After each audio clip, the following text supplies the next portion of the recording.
Hey fam, it is always so good when we can sing together. Even though we are spread out all across Chicagoland and even across the country, it is good knowing that we are singing these songs together and we are praying together collectively, and we know that the Spirit of God is continuing to move, continuing to fill us, continuing to do things in our lives. And it's my hope and it's my prayer that as we jump into today's sermon, that what we learn from this cannot just be something that we file away in our folder in our brain about things we know about the Bible, but that what we learn today will set some of you free. That what we learn today will change and transform your life, and that the scriptures that we read today wouldn't just be an exercise in theological thinking, but that it would be an exercise in learning to be open to the Spirit, the presence, the work of the Holy Spirit. And by virtue of doing this, will set some of us free from some of the pain, some of the wounds that we've been holding on to. And so before we jump in, I want to offer a word of prayer as we get ready to hear this word from the Spirit. Heavenly Father, we are thankful that you are here with us today. And I want to pray a special prayer for my friends, for my family who are listening, and even for myself as I get ready to preach this message. That as we interact with the text for today, that your Spirit would use this to set some people free from the pain that they've been holding on to. That you would give us an insight and an eye into what it looks like to truly forgive in the way of Jesus. We thank you and praise you. In your name, amen. You know, I still remember in the summer of 2019, I was sitting in this auditorium. We were sitting in the back corner. It was one of those oval, square, rectangle-shaped tables. I was sitting at the head with my wife and my very young daughter. We were going through the interview process for what would eventually become this family, this relationship, this partnership between the Bolingbrook Church and myself. And I remember sitting there and everyone was asking all of the right questions, right? Talk about conflict, talk about criticism, talk about your vision, talk about what you need, what you see is a need in the church world. And it was all of the questions that the search committee was supposed to ask of their new pastor. And then it came to a point in the interview where our head elder, Kathy, she kind of pauses and she says, "Tell us what you mean when you say that following the way of Jesus is hard." You know, I was ready for all those other questions. Any Google search can say, what are churches going to ask their new pastor? And I'm sure that as diligent and intentional as the Bolingbrook Church was, that they did that same research as well, plus developed their own really thoughtful questions. But we were both ready. The search committee was ready. I was ready. That's what we do for job interviews, right? You don't want to show up not being ready. But I wasn't ready for that question. Because on one level I realized, okay, our head elder, she did her homework. She wasn't going to let anybody just come up and stand in front of this church and lead this church and speak life into this church. She wanted to make sure that she did her homework. And she probably went back and listened to a ton of my sermons, because I would say that often, that oftentimes following the way of Jesus is hard. Like, it's hard to forgive. It's hard to be generous when you don't feel like you have much money. It's hard to be patient when your coworker, when your husband, when your wife, when your kids are getting on your last nerves. It is hard to do the things that Jesus asks us to do. So when she asked that question, I paused and I thought to myself, how am I going to answer this question that A, is obviously truthful and honest, but also doesn't scare away my potential new church family? And so I remember stopping and I responded. I said that what Jesus asks us to do is really hard. Forgiving, being generous, being patient, being kind, being humble, dying to ourselves. All of that is really hard because it goes against the very nature of who we are as humans, right? We want people to forgive us, but we're not always so quick to forgive. We want people to be generous to us when we need help, but it's harder to be generous when, you know what, it's not convenient for me. We want our friends and our family, our spouses to be patient with us, but sometimes if we've had a long, stressful day, we don't really want to give that patience back. And what I've come to realize is that, yes, it is hard to live the way of Jesus, but it's not heavy. You see, heaviness is what we're burdened with. Like, following the way of Jesus isn't heavy. It isn't something that we want to just cast off and say, no, we don't want to do this, because we know that even hard things sometimes in our lives are worth it, right? Working out is hard, but the payoff is worth it. Saving money is hard, but the payoff is worth it. Paying down our debt is hard, but the payoff is worth it. So sometimes hard things, most of the time, hard things actually benefit us, but heavy things, they weigh us down. They steal our joy. They steal our passion. They steal our peace. But what I've come to realize is this. I've heard this from somebody wiser than me. It's not that the way of Jesus is hard. It's hard. But it's impossible. It's impossible to live the way of Jesus. It's impossible to live the life that Jesus lived. And the only way that it can happen, the only way that we can bring ourselves to live the kind of life that models and emulates Jesus is through the power of the presence of Christ in our lives. The only way that we can do impossible things, Jesus says, is through God who strengthens us.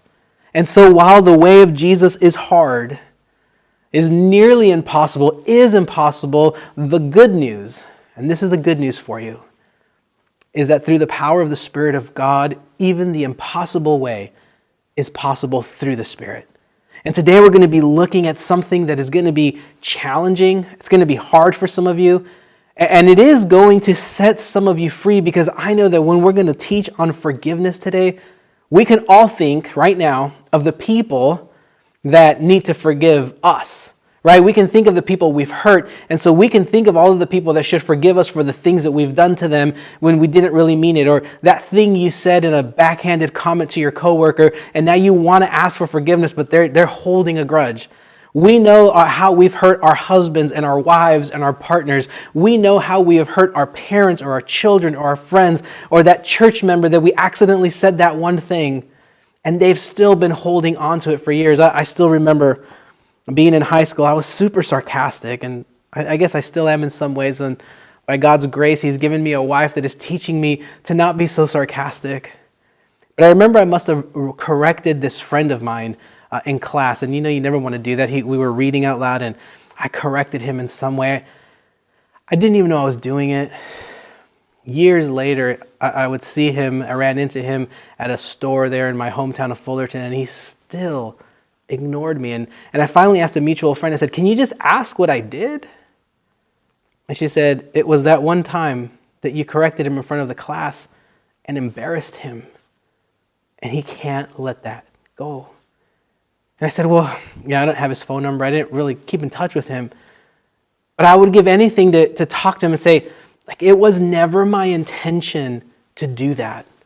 It was just this natural response, this natural reaction that I had." And we do that in our lives, sometimes without even noticing it. It's that eye roll. It's that natural kind of grunt or response when people say something, or that laugh, or that thing we say under our breath that we don't realize is hurting someone else. And when we know that, we think to ourselves, okay, if you could just forgive me. And so we're really good at wanting other people to forgive us, but when it's our turn to forgive, when we are the ones that have been hurt, when you are the one that's been hurt, when you are the one whose trust was betrayed, when you are the one that's being gossiped about, it's not always so easy. We're not always so quick to offer forgiveness, and mentally we know that we should forgive. But when we're wounded, when we're hurt, forgiveness is so much harder. So I want to look at forgiveness today. And I want to look at the biblical view of how we can learn to be more quick to forgive those who have hurt us. So I want to begin, and this is a journey. And here's one of the wonderful things about only having one service. I can go a little bit longer, and I have a feeling that today we're just going to go a little bit over the normal time of my preaching. But I think that if you'll allow this time to journey with me, you're going to find that there's going to be some powerful stuff. So I want to begin way back in the book of Judges chapter 15. And I'm just going to start reading in verse 1. "Later on at the time of the wheat harvest, Samson took a young goat and went to his wife. He said, 'I'm going to my wife's room.' But her father would not let him go in. 'I was so sure you hated her,' he said, 'that I gave her to your companion. Isn't her younger sister more attractive? Take her instead.'" It's like you show up to pick up the Lamborghini that you paid for, but they send you home with a Corolla, right? There's nothing wrong with a Corolla. It's just not what you were expecting. Now, there's some backstory to this. And in the previous chapter, Samson was with his wife, and he basically had a wager with the Philistines, and he gave them a riddle. He says, if you can answer this riddle, I'll give you 300 brand new garments. But if you can't answer the riddle, then you owe me 300 garments. So, right, it was a riddle that they were never going to guess. And so the Philistines got his wife to trick him into giving her the answer, and he finally does, as we do. And so then they answer him, and he was so mad, he had to go give 300 garments, 300 outfits, 300, shirts and pants and clothes, equivalent of the time. So he was angry. The Bible tells us he goes away. So finally he comes back. He's ready to resume this relationship, right? The heat is blown over. Now he's ready to resume this relationship. And the father says, I thought you hated her, so I gave her away to someone else, right? They probably paid him some good money. Here, take the younger sister. She's more attractive. Like that's going to fix it. And Samson says in verse 3, this time I have a right to get even with the Philistines. I will really harm them. He says, this time I have a right. This time I am justified. I am going to get back at them. I am going to harm them worse than what they did to me. They tricked me, fine, but now I'm going to get even with them, and it's going to be worse than what they inflicted on me. Because they hurt me, I'm going to get revenge. Because they hurt me, all the rules are out the window. This they say that there is what's the expression that I can't remember now? That all is fair in love and war. There you go. All is fair in love and war. And for Samson, this was war. All the rules are out the window. He says, I am going to get back at them. Verse 4. So he went out and caught 300 foxes and tied them tail to tail in pairs.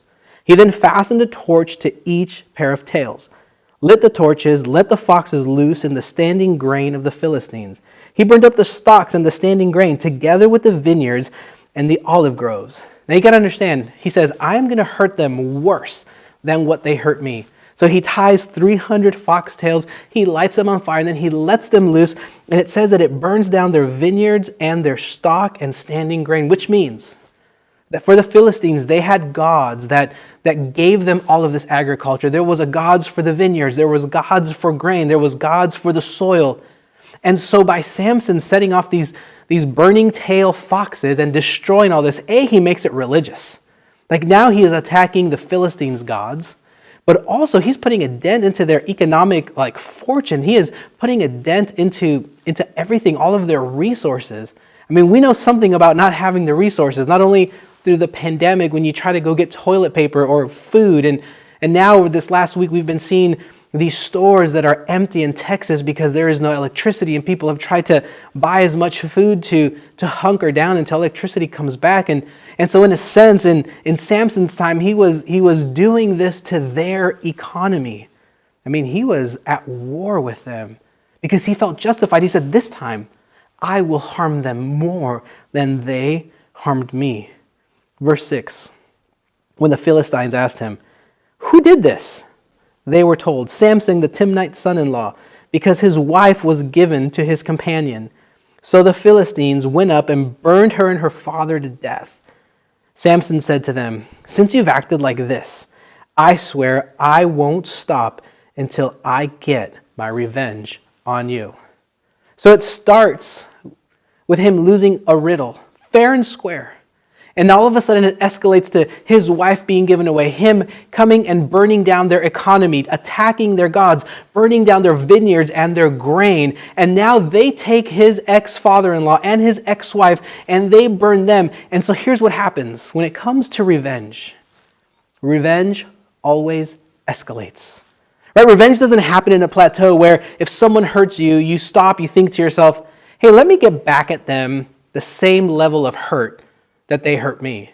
No, when we're wounded, when we're betrayed, we don't think about that. We think about the nuclear option. We think about how can I hurt them so badly that it literally takes them out. And that's what Samson was doing. He could only see his own pain, but he could not see the pain that he had inflicted on other people. And for him, he says, I will not stop until I get my revenge on you. Verse 8, he attacked them viciously and slaughtered many of them. Then he went down and stayed in a cave in the rock of Etam. And the Philistines went up and camped in Judah, spreading out near Lehi. The people of Judah asked, "Why have you come to fight us?" "We have come to take Samson prisoner," they answered, "to do to him as he did to us." Then 3,000 men from Judah went down to the cave in the rock of Etam and said to Samson, "Don't you realize that the Philistines are rulers over us? What have you done to us?" And he answered, "I merely did to them what they did to me." I was just getting back at them. Listen, they started it. They tricked me first. They gave away my wife. They started all of this. I am just getting back at them for what they have done to me. You see, we often think that if we can just get back at someone, that we will be justified because they hurt us first. And oftentimes when we are hurt, because it causes wounds in our lives, all we can think about is how much our wound hurts. So let me give you just a quick example. A week ago, I was coming down the stairs of our house, and I was in my socks. I was holding my almost 2-year-old daughter, and I was walking down the stairs going fast because I do that kind of stuff with her. It just makes her laugh. But I took one step, and I just slipped. So I went down from the top stair all the way to the middle landing, which was about 7 or 8 steps, and I just went boom, boom, boom, boom, boom, boom, boom, right? And in the process, what I think happened is my right toe pinky, must have just kind of got twisted back a little bit because it hurt so bad. But I saved my daughter. I sacrificed myself for her. And so as I was going down, I remember lifting her up so that she wouldn't get hurt. And so she was fine, and I was just there aching in pain. And I thought to myself, I must have broken that pinky toe. 2 weeks later, it still hurts. Because as humans, and that's all I can think about every step I take, right? Whenever I'm standing up, even right now, all I can think about, other than this sermon, of course, and being present to the Spirit of God, but all I can think about is how my right pinky toe still hurts. Because as humans, when things hurt in us, whether it's our physical body, whether it's our heart, our soul, our mind, that's all we can think about. And that's why forgiveness is so hard for us. Because when we're hurt, we want everybody else to hurt. When we're hurt, we want to make sure that the person who hurt us is also going to be hurt. But what ends up happening in the process is that we know that as long as we hold on to the pain, to the betrayal, that the one who's going to hurt isn't so much the person that caused the pain, but it's going to be us. And then what ends up happening is that we'll get back at them, and they try to get back at us, and we get back at them, and they try to get back at us, and it creates this endless cycle of revenge upon revenge upon revenge upon revenge. And what ends up happening is that you will never be at peace because all you can think about is how you can get back at them. And so they come to get Samson, and they said, "Listen, we're going to hand you over." And Samson says, "Listen, don't kill me, but you can hand me over to them." And they said, "That's fine. We're not going to kill you. We're just going to tie you up, and we're going to give you to the Philistines." And so verse 15 says, "Finding a fresh jawbone of a donkey, he grabbed it and struck down 1,000 men. Then Samson said, 'With a donkey's jawbone, I have made donkeys of you.'" It reads different in the King James Version. "With a donkey's jawbone, I have killed 1,000 men." It begins with Samson being tricked, and the story ends with 1,000 people being killed. Because that's what happens when we seek revenge, is it only escalates, and we feel justified in hitting back even harder. But it's the myth of redemptive violence, where we think one act of violence is going to finally put an end to what someone else has done. But it's a myth because it just will regurgitate and replicate the cycle of violence. And so sometimes forgiveness begins with dropping that jawbone. For Samson, he just had to walk away. But he could not see his role in this cycle of revenge. And for us, we've all been hurt. We've all been wounded. That thing that was done to you when you were a child. That relationship you've been in that has been abusive. Listen, I will say this about forgiveness. Forgiveness doesn't mean reconciliation. Just because you forgive that person that was abusive to you or hurt you, it doesn't mean then you must reconcile. I will say it this way, that forgiveness means you are letting go of the power they have over you, but forgiveness is not reconciliation. So if you're in an abusive relationship, you have to get out of that and into a safe place. I'll say that again, as the pastor of this church, if you are in an abusive relationship, you have to come out of that. You can still forgive, but forgiveness does not mean that you forget what was done and you keep going back to it. You know, the Bible has this Psalms that says that a dog will return to its vomit, and it's this way of saying that they'll keep coming back to the thing that hurts them. But what I am telling you is that you have permission to find a place of safety for you. You can still forgive at a distance. You see, Samson couldn't forgive because he was holding on to the pain, to the shame, to the betrayal. And what happens to us is if you keep holding on to the pain and the betrayal and the wounds, it's going to be like when you get a cut on your hand or on your knee and it starts to scab up, but you scratch it off before it's healed. What ends up happening sometimes, it'll still keep bleeding. It'll be pink, it'll itch, it'll hurt. And that's what happens when we can't forgive, is that we keep the wounds of our lives open. And then like Samson, he says, I will get back at you even worse. This time I will hurt you more than you hurt me. But sometimes you just have to drop that jawbone and find a way to walk away from the cycle of revenge. And so I want to look at what Jesus does in the New Testament and how he handles revenge and how Jesus handles forgiveness. 1 Peter chapter 2, verse 23. When they hurled their insults at him, Jesus, he did not retaliate. When he suffered, he made no threats.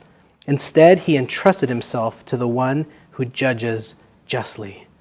The Bible tells us that when Jesus was spat on, beaten, stabbed, mocked, when he was crucified, he didn't retaliate. He didn't say, I will get you back. He didn't shake his hand and fist. He didn't say like Samuel, this time I will get back at you. Instead, the Bible says that Jesus entrusted himself to the one who judges justly.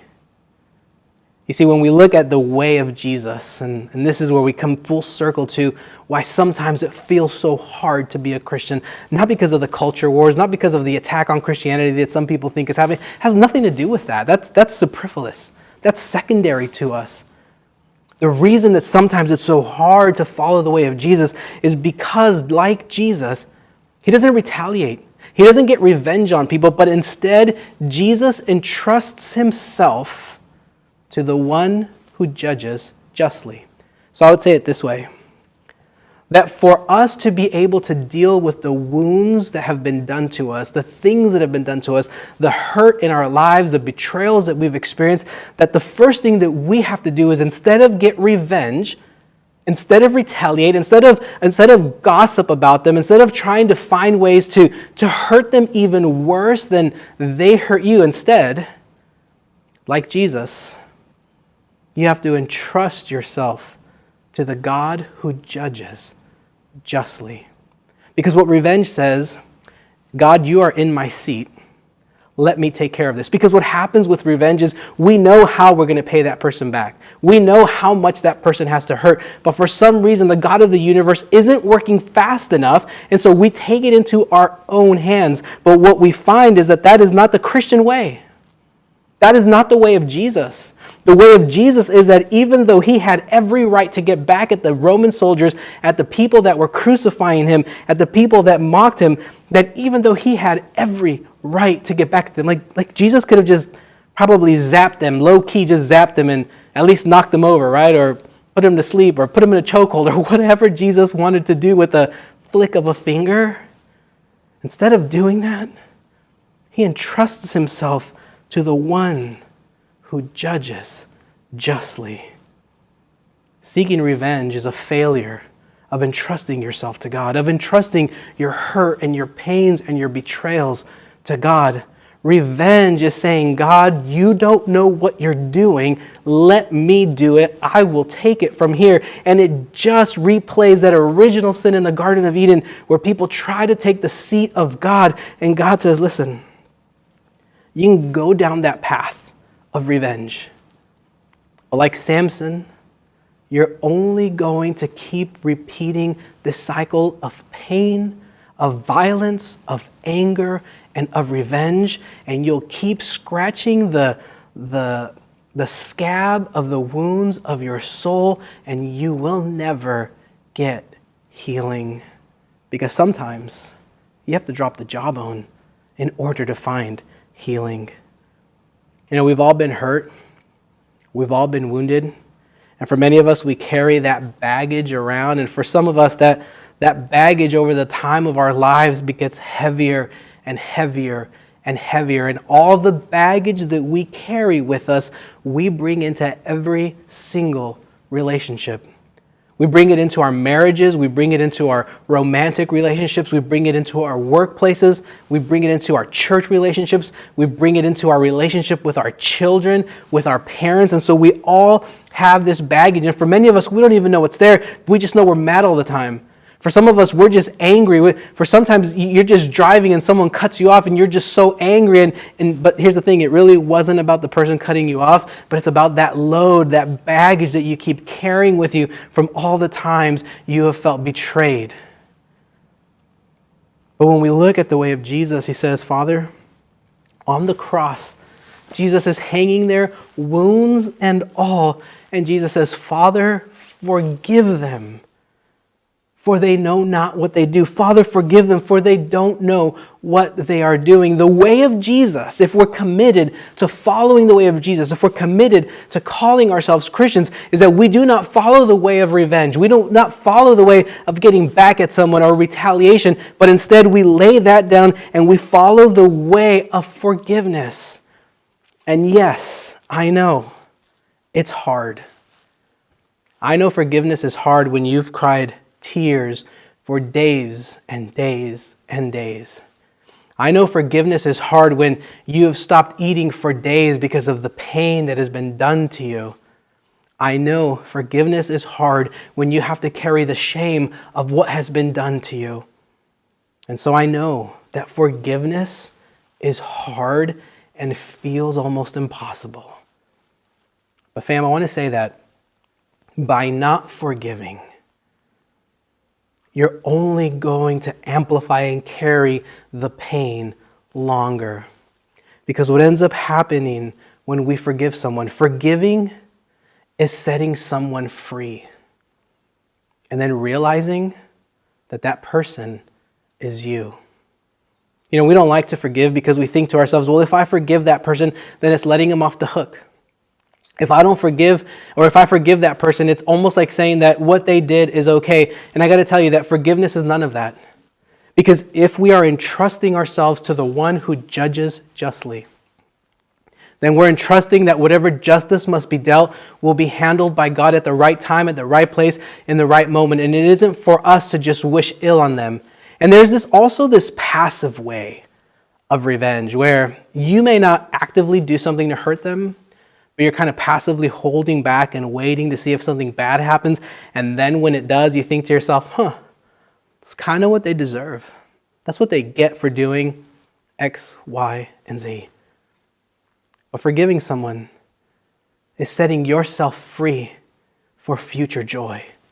Forgiving someone is setting yourself free from the past pain that you've experienced. Forgiving them is entrusting yourself to the one who desires your very best, who desires your healing. Forgiving others is entrusting yourself to the one who loves you more than anyone else. And here's the thing, forgiveness is hard. But I want to read to you what Timothy Keller says in his book, The Reason for Faith. It says, there is another option, however. You can forgive. Forgiveness means refusing to make them pay for what they did. However, to refrain from lashing out at someone when you want to do so with all your being is agony. It's a form of suffering. You're absorbing the debt, taking the cost of it completely on yourself instead of taking it out on the other person. It hurts terribly. Many people would say it feels like a kind of death. Yes, but it is a death that leads to resurrection instead of a lifelong living death of bitterness and cynicism. It is the death that leads to resurrection. So you will experience an agonizing kind of death, but you will come out the other side a different person.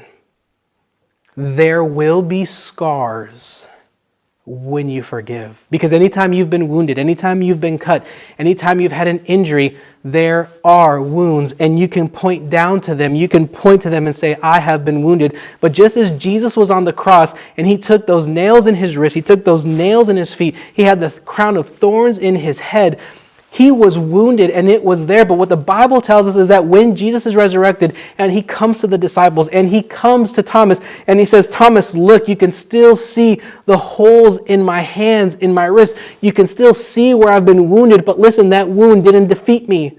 That wound didn't have the final say. He's still wounded, but those wounds have now healed. And when you forgive someone, the wounds that once would not heal will finally heal. Because when you forgive someone, you're setting someone free. But family, the person who's being set free is you. And so to forgive is to walk in the pattern of Christ. And forgiveness means that you have to absorb it. You absorb the death. And yes, it is agonizing. Yes, it is painful. Yes, it hurts like death. Yes, it is painful, but it is the kind of death that leads to a resurrection. And so you have two options. You can hold on to the pain, or you can release it through forgiveness. And it doesn't mean that you have to go have that conversation with that person who hurt you.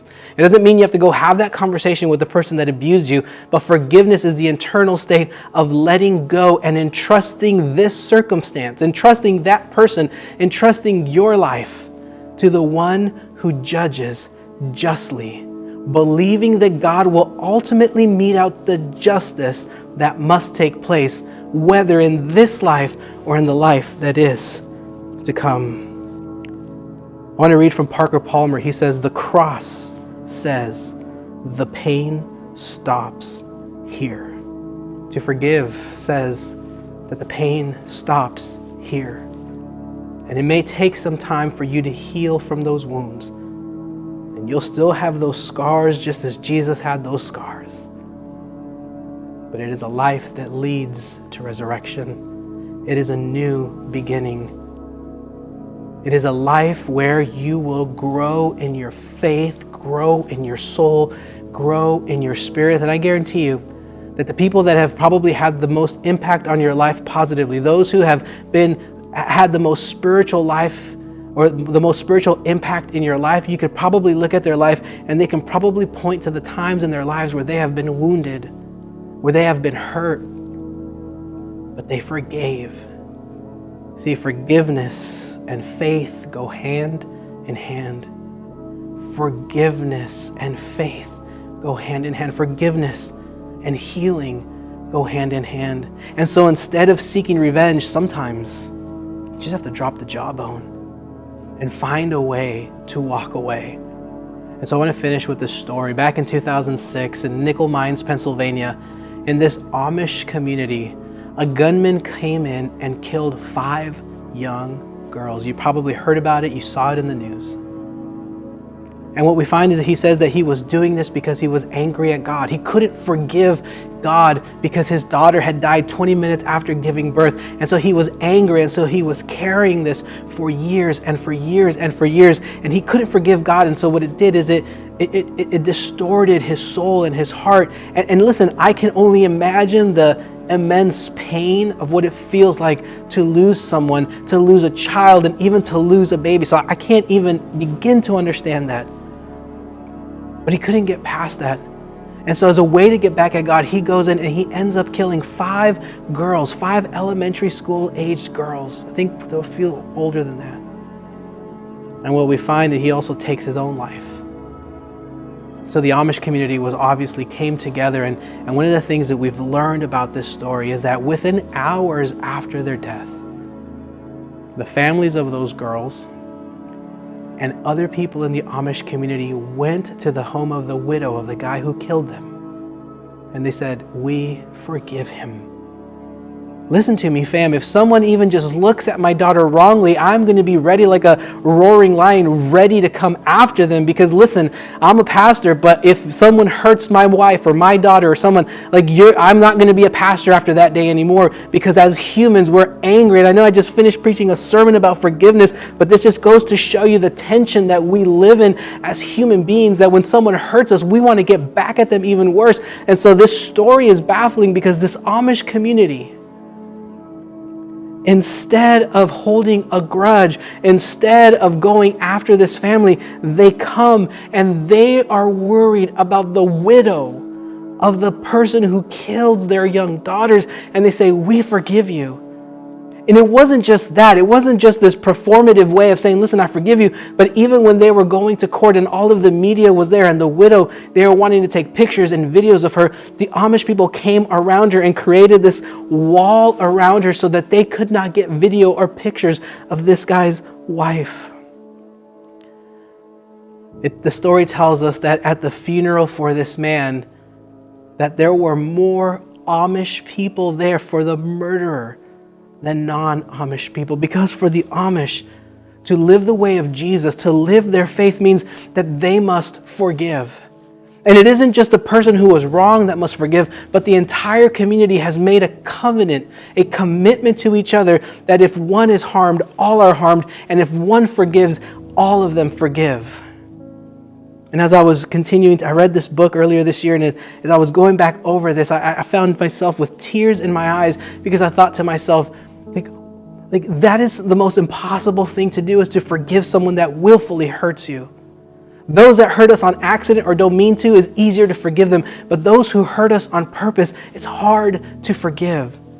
And to forgive feels like a death, but just like Jesus' death on the cross and his resurrection, even the feeling of death of forgiving someone and absorbing the pain will lead to a resurrection in your life. And that's a guaranteed promise that when we let go of the pain, there will be a newness of life that springs forth in us. And so sometimes we just have to drop that jawbone and entrust ourselves to the one who judges justly, and trust that God will take care of us, and trust that God will heal us, and trust that justice will finally be had. And so I want to encourage you, fam, for those of you who have been hurt, for those of you who are in tears right now because you don't want to let go of the pain that person caused you, and I know how hard it is, I want you to know that forgiveness is the option that will lead to a newness of life, that will lead to a renewed joy, a renewed happiness, a renewed peace. And so you have the choice that you can either seek revenge and retaliate, or you can seek the way of forgiveness, as painful as that is, but that will lead to a newness of life. Let me pray for you now as we continue to wrestle with this. Heavenly Father, we know that the ultimate picture of forgiveness is that you have forgiven us. That Jesus went to the cross and experienced the painful death so that we would be forgiven, so that we would be reconciled. But Father, for those who are listening to this message right now, for those who have been hurt, for those who have been betrayed, for those for whom the wound is still empty, Father, may you bring healing to them. May you give them power as they find the strength to forgive. And may you bring healing to their souls so that they would experience the resurrection of the newness of life. Thank you so much for joining and tuning in with us today. If today was a blessing for you, we invite you to do 3 things. The first thing is to create a space for you here at Bolingbrook Church. So subscribe to this channel and follow us and join us every single week as we have new messages and new content just for you. The second thing is to help create a space for people around you. Go ahead and share this video with your friends, with your family, coworkers, neighbors, anyone that you think would benefit from this message today. And lastly, if you have benefited from anything that's happening here at Bolingbrook Church, we invite you to pray, to partner with us with your giving and your resources in helping us create spaces for people all around the world. We really hope that you feel called and are willing. And if you are, go ahead and click on the giving description below. because we have a special vision and mission here at Bolingbrook Church, and that is to create spaces for the people that God missed the most. And as a follower of Christ, I believe that you are a space creator too. So we hope that you continue to join our community and help create spaces where you are. Thank you for being a space creator.